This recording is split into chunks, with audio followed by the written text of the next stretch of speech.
If you haven't noticed, I spend a lot of my time alone. I've always been very independent and very introverted from a really young age. Even going back to school days, I had such bad social anxiety and I never had many friends.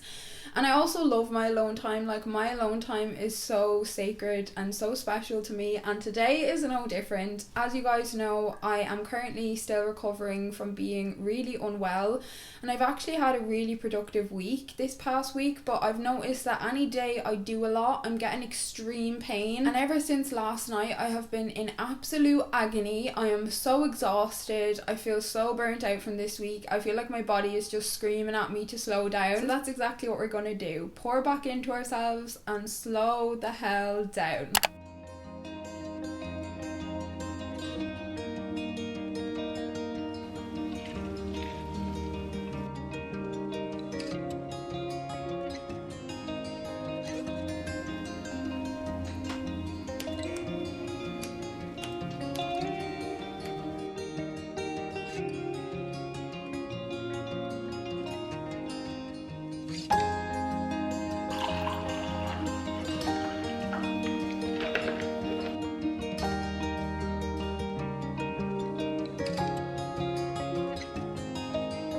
Right, so we've got the fire on, so we're setting the self-love cozy vibes for today. But lads, do I feel how I look? I am freaking exhausted. So let's have a look at my sleep stats from last night.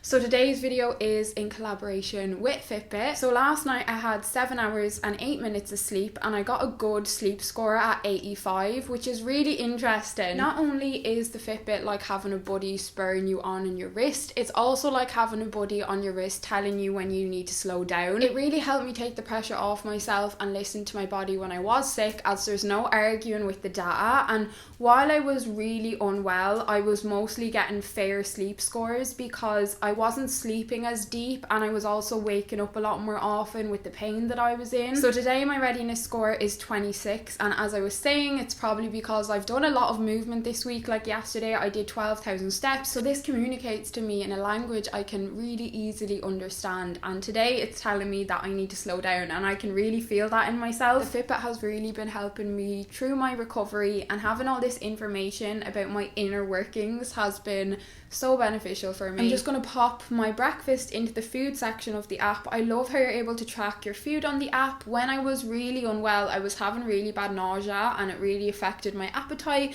so I'm currently trying to, fuel my body and give my body the nutrition that it deserves and that I missed out on when I was unwell. I don't do this to track the calories, etc. I'm not a calorie kind of gal. I'm just doing it so I'm able to very clearly see that I've gotten right my good 3 meals in a day, how many snacks have I had, so at the end of the day I can make sure I've gotten all my nutrition in, kind of a thing.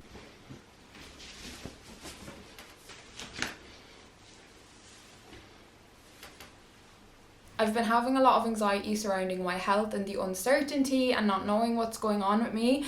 And something I've been finding really helpful to keep me grounded is doing mindfulness practices. So I'm going to do a little mindfulness one now. I'm going to do the anxiety release one. So this is on the Fitbit Premium in the app. And they have such a variety of mindfulness practices you can choose from. I absolutely adore these. I done a lot of these when I was bedbound, and it really helped keep me present. I don't have a great attention span, but they have so many short mindfulness practices on this, which I love. The one that I'm about to do is only 10 minutes, so easy to commit to and just get it done. Allowing your body to release and soften with the out breath. Settling into being here. Oh my goodness, that was just what I needed. I feel so much calmer. I just love mindfulness practices so much. I was going to go out for a little walk, but it is so freaking miserable today. It has been piss and rain since first thing this morning, and since my readiness score is so low, I think I'm better off just doing a bit of yoga anyway. I'm trying to slowly work my way up with doing a bit more movement, as my body still doesn't feel strong enough for horse riding or weightlifting. So trying to listen to my body, as I was saying earlier. I'm going to do the Get Grounded yoga flow. It's only 10 minutes. Now I am having a lot of pain, so I think I can manage 10 minutes. And if not, we can always stop. With Fitbit Premium, you get access to so many different kind of workouts through the app. So there's like under 15-minute ones, you've workouts with weights, you've workout with no equipment, you've things like yoga. There's such a variety of workouts there, which is amazing. Go ahead and start your workout on your Fitbit.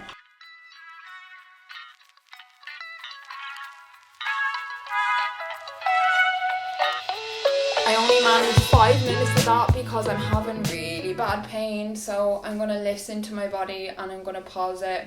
Look, 5 minutes is better than no goddamn minutes.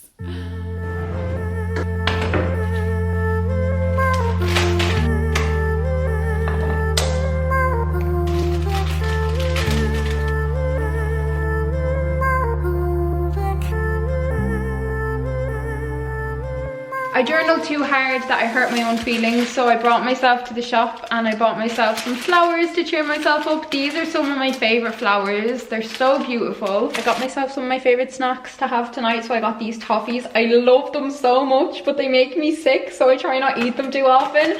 And these Monster Munch claws. I freaking adore these. They're so tasty. They're pickled onion. Let's get these bad boys in a vase. Treat yourself like someone you love. You hear me? I love this little vase. It's from IKEA. It looks like a little jug and it's so cute.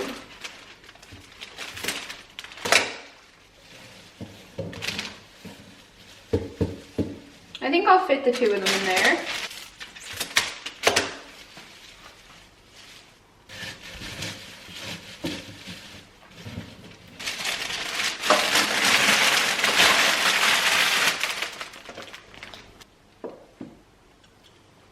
Right, so I just ran myself a bath. I want to pop on a little face mask, and I thought while I have a bath we could have a little chat about spending time alone and enjoying your own company. I popped some lavender Epsom salts in my bath to help hopefully with the pain.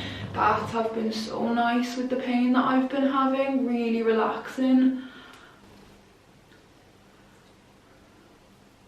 I made it! My bun looks like the little poo emoji. Yeah, right, let's have a little chat about spending time alone and enjoying your own company. So as I was saying, I have always spent a lot of my time alone going back to childhood, and I do wonder this sometimes, like, does being an introvert / extrovert have anything to do with how you grew up?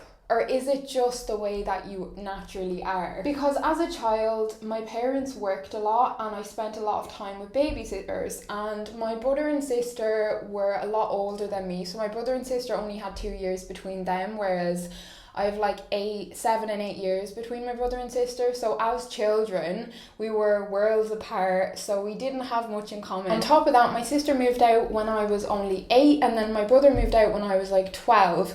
So even though I had siblings, I spent a lot of my childhood feeling like I was an only child, and I suppose as well because my sister and brother have a different dad to me, there was also the whole split family thing going on, so that probably played a part of it as well. And then as I was saying, in school I never had many friends. I never really had many great friends throughout my life, which in return meant that I would spend a lot of time alone, even through relationships throughout my life. Even while in a relationship, I would still often spend a lot of time alone. Even though I've always spent a lot of time alone, I very rarely feel lonely. Obviously I've got some really good people in my life that I love spending time with and I enjoy spending time with, but as an introvert, social settings naturally drain me, and if I'm in a social environment, it will take me a couple of days to recover from it. Whereas I know extroverts get their energy from socialising and being in social settings, so that's where like the differences play in. If you're somebody who doesn't like spending time alone and really struggles with it,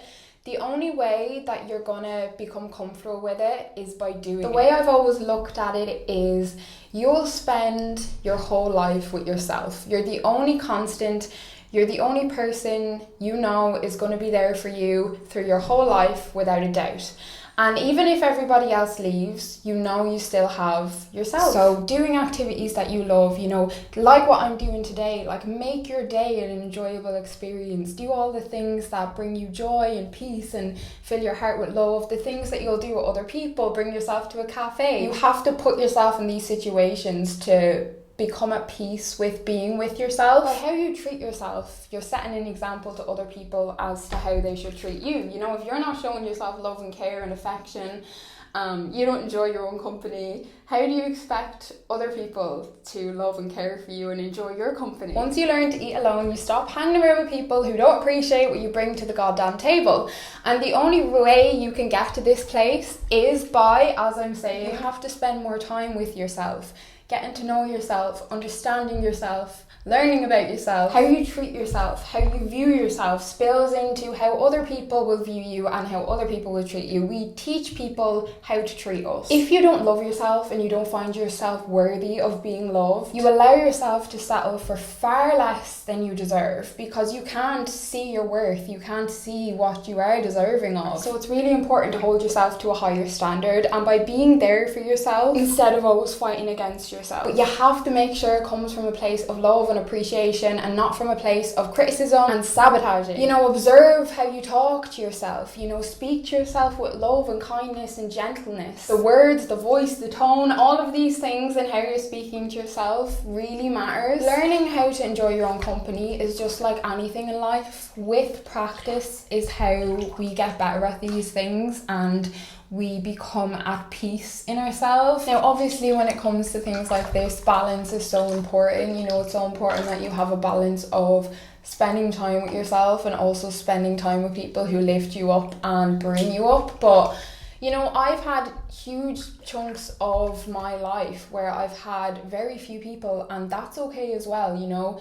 It's better to be alone and wait for the right people to come around than spend your time with the wrong people, because it's very hard for you to grow and evolve and be comfortable with yourself if you are surrounding yourself with the wrong people, because we are a combination of the 5 people we spend the most time around, and I've never heard anything more truer than that quote in my life. So yeah, if it is something that you struggle with, I would honestly just say take it step by step and take it slow. So even just start putting a couple things into your week that you're going to start doing by yourself, and with time you will really feel that peace within you. My alone time is some of my favourite time, and I honestly wouldn't be able to be without it. Oh my goodness, that was so needed. It was so relaxing. It's actually really helped my pain as well. I feel like the Epsom salts did my body wonders. But the plan now is to paint my toenails because they are goddamn crusty.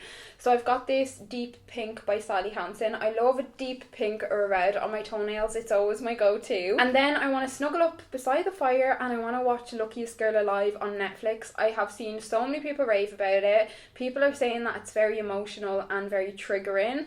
And I feel like I need a good cry. So I feel like a self-inflicted cry is also a form of self-care. As you guys probably know, I cry a lot. I'm a crier, and I actually recently had someone tell me that it's weak, that I'm weak for crying so much, and I'm just like, darling, let's just back it up here a little bit. There's a reason we cry as humans. Like, crying helps us process emotions and release that emotion out of our body, just like any other emotion. We've got to feel it, process and release it to be able to work through it and get through it. Crying is one of the most normal things you can do, so don't ever let somebody put you down for crying, because it's something that I've experienced throughout my whole life. But I'm at a point now where it doesn't affect me anymore, because I know I'm a person who feels very deeply, and I know I love very deeply, and I care very deeply, and I know my worth, and I know me crying does not make me weak. I know it just shows my strength. But if you are somebody who, like me for years, it would really get to me, comments that people would make. Don't ever let somebody make you second guess yourself. You hear me? So it's currently 8 p.m. My aim is to be in bed by 11 and asleep by 11:30, because all week I've only been sleeping for like 5, 6, 7 hours, and I feel like I need a good 8-9 hours sleep because I'm just so exhausted and I feel so worn out from this week. But with Fitbit Premium on the app, you get a monthly sleep analysis, and I find this so interesting. So they give you an animal depending on your sleeping habits. So my animal is the parrot. So parrots have lively attention spans and lots of energy. Where is this energy, please? Can I have some of it? Because I am severely lacking in it. But it breaks down your sleep in great detail and gives you really insightful data on it. So they go through sleep schedule variability, sleep start time, time before sound asleep, sleep duration, deep sleep, REM sleep, restorative sleep, sleep stability. This is just amazing, and you're able to then compare each month with each month. So if your sleeping habits have changed or you're feeling more tired than usual, you're able to see a real detailed breakdown of your sleep, and then you can best understand what you need to do to improve your sleep quality, whether it is you need to be going to bed earlier, you know, not on your phone, etc, etc. My favorite feature of the Fitbit is 100% the sleep data. I just find it so interesting, and obviously sleep is one of the most important factors that play into how we feel and our energy and our mood, because when we're sleeping our body is restoring and recharging. I've actually done a lot of steps today, considering I've taken it easy. I've done 7,758, which is pretty good goddamn going for someone who only went to the shop. I don't think I spoke about it earlier, but this is actually the Versa 4, which is one of their new Fitbits, and with this you have a week-long battery life, which is so convenient for me as somebody who can often forget to charge things. And it also has a built-in GPS tracker, so when you're out on your walk or if you're doing, you know, outdoor activity, it will track it directly through your watch, which is incredible as well, you know, so you can even leave your phone at home, you don't need to have your phone on you, etc. As before it was just in the app, the GPS tracker, whereas now it's actually in the watch. But honestly lads, if you've ever thought about investing in a Fitbit, I couldn't recommend it enough. I literally couldn't be without mine now. It feels like my left arm, like it just feels like a part of me. Honestly just feels like my bestest little friend at this point, that is just constantly helping me out. Right, I am off now to get my ass on the couch beside the fire, snuggle up, have a big old cry, paint my toenails, and eat my little munchies that I bought for myself earlier. But thank you guys so very much for watching. I love you all so very much, and I cannot wait to see you all in my next video. Bye bye friends.